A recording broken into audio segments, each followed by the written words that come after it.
தமிழக வாழ்வுரிமை கட்சி தலைவரும் பண்ருட்டி தொகுதி சட்டமன்ற உறுப்பினருமான திரு வேல்முருகன் அவர்கள் இன்று 8/5/2025 வெளியிட்டுள்ள அறிக்கை. உலகத் தமிழர்களின் துக்க நாளான 18ஆம் தேதி அன்று கன்னியாகுமரியில் நடக்கும் நட்சத்திர இசை திருவிழாவிற்கு தமிழ்நாடு அரசு தடை விதிக்க வேண்டும். கடந்த 2009ஆம் ஆண்டு தனியீழ கோரிக்கையை வலியுறுத்தி சிங்கள பௌத்த பேரினவாத அரசுக்கும் இடையே உள்நாட்டு போர் நடைபெற்றது. சிங்கள பேரினவாத அரசின் அறமற்ற அப்போரில் சுமார் 2.25 லட்சம் தமிழர்கள் படுகொலை செய்யப்பட்டனர். 40,000 மாவீரர்கள் கொலை செய்யப்பட்டனர். அமெரிக்கா, சீனா மற்றும் இந்தியா உள்ளிட்ட பல்வேறு நாடுகளின் துணை கொண்டு தமிழர்கள் படுகொலை செய்யப்பட்ட மே 18ஆம் தேதியை ஆண்டுதோறும் தமிழின அழிப்பு செய்த நாளாக, கருப்பு நாளாக தமிழீழ தமிழர்கள் மட்டுமன்றி உலகெங்கும் பரவி வாழும் ஒட்டுமொத்த தமிழர்கள் அனுசரித்து வருகின்றனர். குறிப்பாக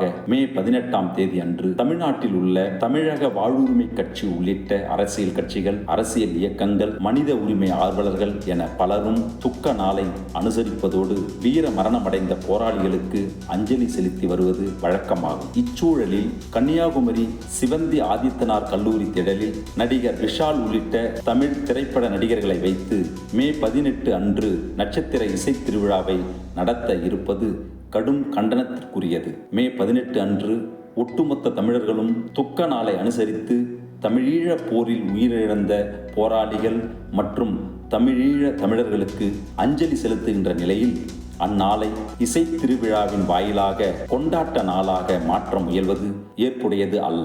ஈழத்தில் தமிழர்கள் கொல்லப்பட்டதை எதிர்த்து மே 18ஆம் நாளை தமிழ் இனப்படுகொலை நாளாக அறிவித்து அதனை கனடா அரசு அனுசரித்து வருகிறது. ஆனால் தமிழ்நாட்டில் அன்றைய நாளில் கொண்டாட்ட நிகழ்வை நடத்துவது வன்மையாக கண்டிக்கத்தக்கது.